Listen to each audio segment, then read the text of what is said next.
ಪೌರಾಯುಕ್ತಗೆ ಅವಾಚ್ಯ ಶಬ್ದಗಳಿಂದ ನಿಂದಿಸಿ ತನ್ನದೇನು ತಪ್ಪಿಲ್ಲ ಅಂತ ಹೇಳಿ ಮೆರಿತಾ ಇದ್ದಂತ ಕಾಂಗ್ರೆಸ್ ಮುಖಂಡ ರಾಜೇಗೌಡ ತಲೆಮರೆಸಿಕೊಂಡಿದ್ದಾನೆ. ಎಸ್ಕೇಪ್ ಆಗಿದ್ದಾನೆ. ಬೆಂಕಿ ಹಾಕ್ಬಿಡ್ತೀನಿ, ಚಪ್ಪಲಿಯಲ್ಲಿ ಒಡಿಸ್ತೀನಿ ಅಂತ ಹೇಳಿದಂತ ಮನುಷ್ಯ ಈಗ ಎಸ್ಕೇಪ್ ಆಗಿದ್ದಾನೆ. ಪೌರಾಯುಕ್ತೆಯನ್ನ ನಿಂದಿಸಿದಂತ ರಾಜೇಗೌಡ, ಆತನ ಬಂಧನಕ್ಕೋಸ್ಕರ ವಿಶೇಷ ತಂಡ ರಚನೆಗೊಂಡಿದೆ. ರಾಜೇಗೌಡ ವಿರುದ್ಧ 2 ಪ್ರಕರಣ ದಾಖಲಾಗಿತ್ತು. ಫೋನ್ ಸ್ವಿಚ್ ಆಫ್ ಮಾಡಿಕೊಂಡು ಅಜ್ಞಾತ ಸ್ಥಳದಲ್ಲಿ ಕೂತು ಈ ಆಟವನ್ನ ಶುರು ಮಾಡಿದ್ದಾನೆ ರಾಜೀವ್ ಗೌಡ. 2 ತಂಡವನ್ನು ರಚನೆ ಮಾಡಿಕೊಂಡು ಪೊಲೀಸರು ತಲಾಶನ್ನು ಮುಂದುವರೆಸಿದ್ದಾರೆ.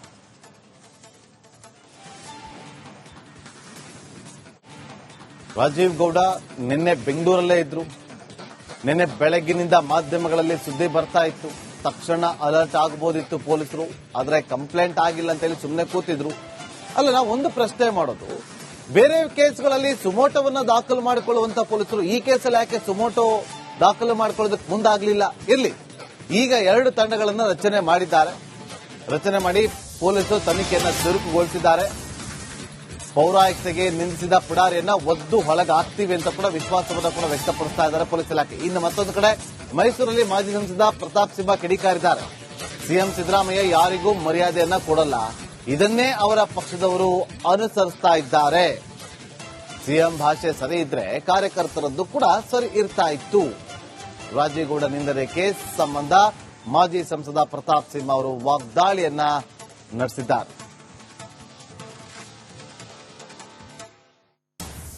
ನೋಡಿ, ನಮ್ಮ ಮೈಸೂರಿನಲ್ಲೇ ಮಾನ್ಯ ಮುಖ್ಯಮಂತ್ರಿ ಸಿದ್ದರಾಮಯ್ಯನವರ ಸಮ್ಮುಖದಲ್ಲೇ ಅವರ ಮೊದಲನೇ ಟರ್ಮ್ ಅಲ್ಲಿ ಒಬ್ಬ ಎಫಿಷಿಯಂಟ್ IAS ಆಫೀಸರ್ ಆಗಿದ್ದಂತ ಶಿಖಾ ಅವರನ್ನ ಸಿದ್ದರಾಮಯ್ಯನವರ ಶಿಷ್ಯ ಮರಿಗೌಡ ಅವಾಚ್ಯ ಶಬ್ದಗಳಿಂದ ನಿಂದಿಸಿದ್ದು, ಆತನ ಅರೆಸ್ಟ್ ಆಗದಂಗೆ ನೋಡ್ಕೊಂಡಿದ್ದು ನಮ್ಮ ಕಣ್ಣೆದುರುಗಡೆ ಇದೆ. ಅಲ್ಲಿ ರೀಜನಲ್ ಕಮಿಷನರ್ ಆಗಿದ್ದಂತ IAS ಅಧಿಕಾರಿ ರಶ್ಮಿ ಮಹೇಶ್ ಅವರ ಮೇಲೆ ಆಕ್ರಮಣ ಮಾಡಿದ್ದನ್ನು ನಾವು ನೋಡಿದೀವಿ. ಈಗ ಶಿಡ್ಲಘಟ್ಟದಲ್ಲಿ ಪೌರಾಯುಕ್ತೆ ಬಗ್ಗೆ ಆಕೆಯ ಮೇಲೆ ಕಾಂಗ್ರೆಸ್ಸಿನ ಒಬ್ಬ ಪುಡಾರಿ ಈ ತರ ಅವಾಚ್ಯ ಶಬ್ದಗಳಿಂದ ಒಂದು ಪೋಸ್ಟ್ ಅನ್ನ ತೆಗೆಸಿರೋದಕ್ಕೋಸ್ಕರವಾಗಿ ನಿಂತಿರುವಂತದನ್ನ ನಾವು ನೋಡ್ತಾ ಇದೀವಿ. ಮಾನ್ಯ ಮುಖ್ಯಮಂತ್ರಿ ಸಿದ್ದರಾಮಯ್ಯನವರು ಹೇಳಿ ಕೇಳಿ ಕಾನೂನು ಪದವೀಧರ. 1981ರ Karnataka open place prevention of disfigurement act ಅಂತ ಇದೆಯಲ್ಲ, ನಾವು ಸಾರ್ವಜನಿಕ ಕ್ಷೇತ್ರಗಳನ್ನ ಅಲ್ಲಿ ಸ್ಥಳಗಳನ್ನ ವಿರೂಪಗೊಳಿಸುವುದರ ವಿರುದ್ಧವಾಗಿ ತಂದಿರುವಂತಹ ಕಾಯ್ದೆ. ಅದರ ಪ್ರಕಾರವಾಗಿ ನೀವು ಕಾರ್ಪೊರೇಷನ್ ಇರ್ಬೋದು ಅಥವಾ ಅಲ್ಲಿರುವಂತಹ ಟೌನ್ ಪಂಚಾಯತ್ ಇರ್ಬೋದು, ಎಲ್ಲೋ ಸ್ಥಳೀಯ ಸಂಸ್ಥೆಗಳ ಪರ್ಮಿಷನ್ ಇಲ್ದಲೆ ಫ್ಲೆಕ್ಸ್ ಹಾಕಕ್ಕಾಗಲ್ಲ.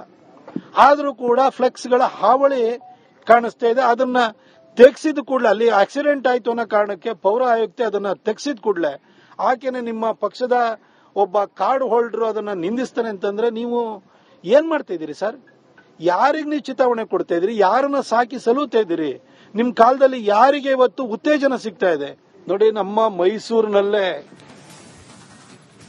ಪೌರಾಯುಕ್ತಗೆ ಅವಾಚ್ಯ ಶಬ್ದಗಳಿಂದ ನಿಂದಿಸಿ ತನ್ನದೇನು ತಪ್ಪಿಲ್ಲ ಅಂತ ಹೇಳಿ ಮೆರಿತಾ ಇದ್ದಂತ ಕಾಂಗ್ರೆಸ್ ಮುಖಂಡ ರಾಜೇಗೌಡ ತಲೆಮರೆಸಿಕೊಂಡಿದ್ದಾನೆ.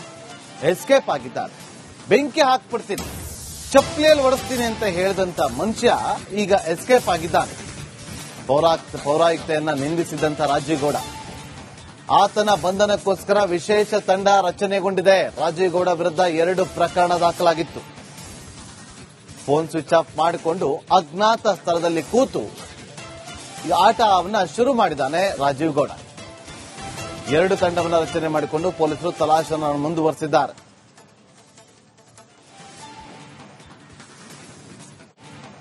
ರಾಜೀವ್ ಗೌಡ ನಿನ್ನೆ ಬೆಂಗಳೂರಲ್ಲೇ ಇದ್ರು.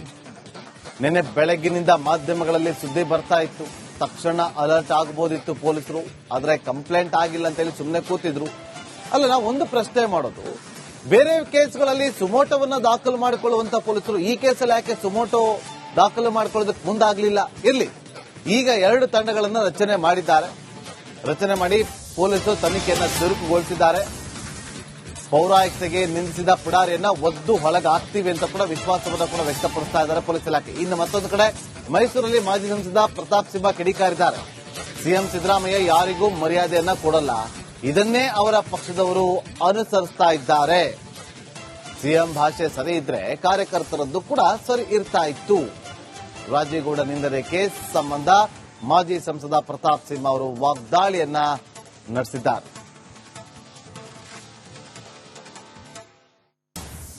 ನೋಡಿ, ನಮ್ಮ ಮೈಸೂರಿನಲ್ಲೇ ಮಾನ್ಯ ಮುಖ್ಯಮಂತ್ರಿ ಸಿದ್ದರಾಮಯ್ಯನವರ ಸಮ್ಮುಖದಲ್ಲೇ ಅವರ ಮೊದಲನೇ ಟರ್ಮ್ ಅಲ್ಲಿ ಒಬ್ಬ ಎಫಿಷಿಯಂಟ್ IAS ಆಫೀಸರ್ ಆಗಿದ್ದಂತ ಶಿಖಾ ಅವರನ್ನ ಸಿದ್ದರಾಮಯ್ಯನವರ ಶಿಷ್ಯ ಮರಿಗೌಡ ಅವಾಚ್ಯ ಶಬ್ದಗಳಿಂದ ನಿಂದಿಸಿದ್ದು, ಆತನ ಅರೆಸ್ಟ್ ಆಗದಂಗೆ ನೋಡ್ಕೊಂಡಿದ್ದು ನಮ್ಮ ಕಣ್ಣೆದುರುಗಡೆ ಇದೆ. ಅಲ್ಲಿ ರೀಜನಲ್ ಕಮಿಷನರ್ ಆಗಿದ್ದಂತ IAS ಅಧಿಕಾರಿ ರಶ್ಮಿ ಮಹೇಶ್ ಅವರ ಮೇಲೆ ಆಕ್ರಮಣ ಮಾಡಿದ್ದನ್ನು ನಾವು ನೋಡಿದೀವಿ.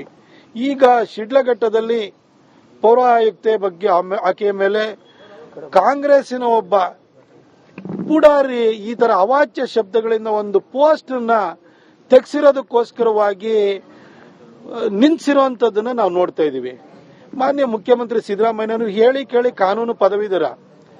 1981ರ Karnataka open place prevention of disfigurement act ಅಂತ ಇದೆಯಲ್ಲ, ನಾವು ಸಾರ್ವಜನಿಕ ಕ್ಷೇತ್ರಗಳನ್ನ ಅಲ್ಲಿ ಸ್ಥಳಗಳನ್ನ ವಿರೂಪಗೊಳಿಸುವುದರ ವಿರುದ್ಧವಾಗಿ ತಂದಿರುವಂತಹ ಕಾಯ್ದೆ.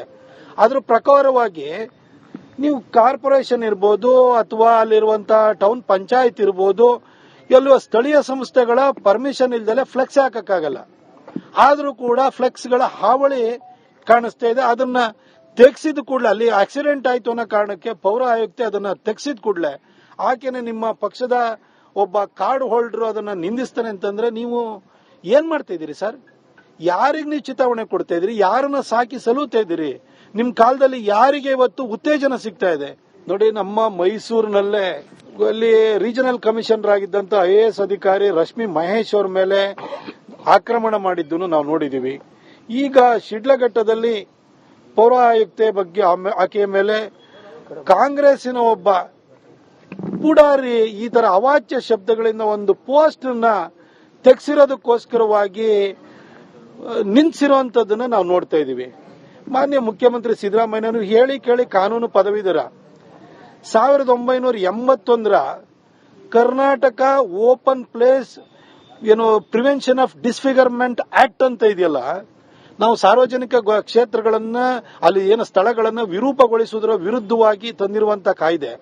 ಅದರ ಪ್ರಕಾರವಾಗಿ ನೀವು ಕಾರ್ಪೊರೇಷನ್ ಇರ್ಬೋದು ಅಥವಾ ಅಲ್ಲಿರುವಂತಹ ಟೌನ್ ಪಂಚಾಯತ್ ಇರ್ಬೋದು, ಎಲ್ಲೋ ಸ್ಥಳೀಯ ಸಂಸ್ಥೆಗಳ ಪರ್ಮಿಷನ್ ಇಲ್ದಲೆ ಫ್ಲೆಕ್ಸ್ ಹಾಕಕ್ಕಾಗಲ್ಲ.